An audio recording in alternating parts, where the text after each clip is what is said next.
Hello, my name is David Bush, and this video is going to cover translating data values into z-scores for the NCAA data analysis competition.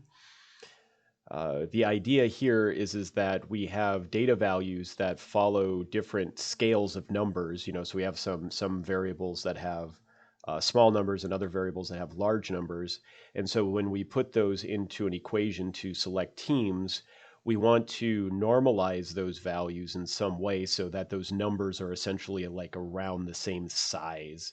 Otherwise, it makes making an equation for selecting teams difficult.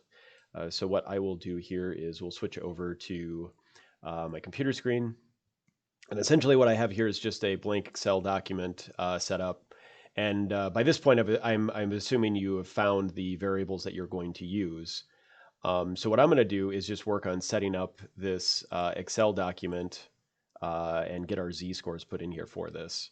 And so the first thing I'm going to do actually is just to grab the teams from the 2021 season, with the idea here that this spreadsheet will be used for testing the equation that we eventually put together. But right now here, my goal is just to get the z-scores on here with the teams, whether they're Cinderellas or not, and then also the number of tournament wins they have. Because that way it'll make it easier for us to go through and analyze this.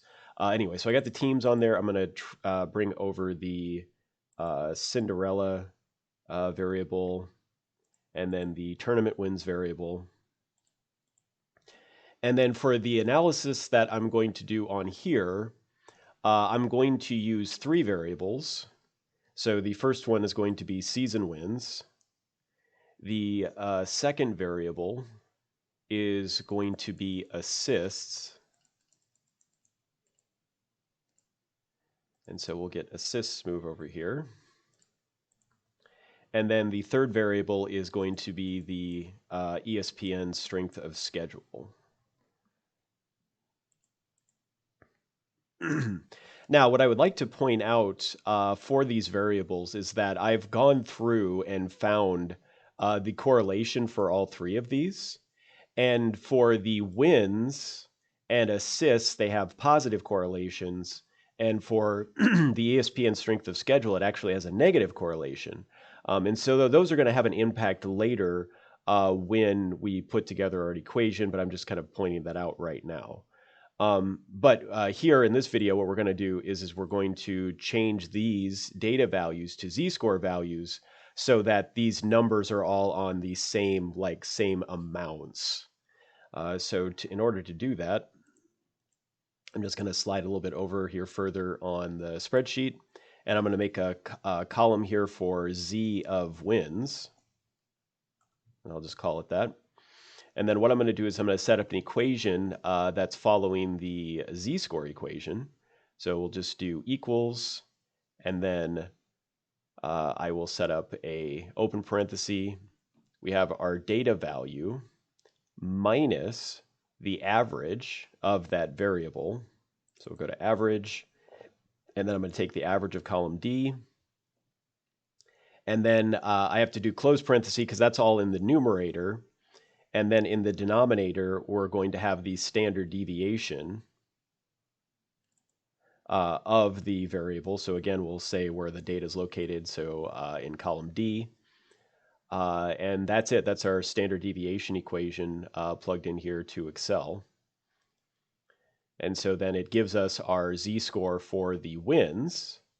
And then I can just autofill this down to get the remaining z-score for wins. And so if I go grab a spot in here, you can see that the D1 reference from up, or sorry, the D2 reference from up here changed to D8, but then we still have the average of the D column and the standard deviation of the D column. So that's together there. Now, moving forward here, just getting the other z-scores, we'll get z of assists.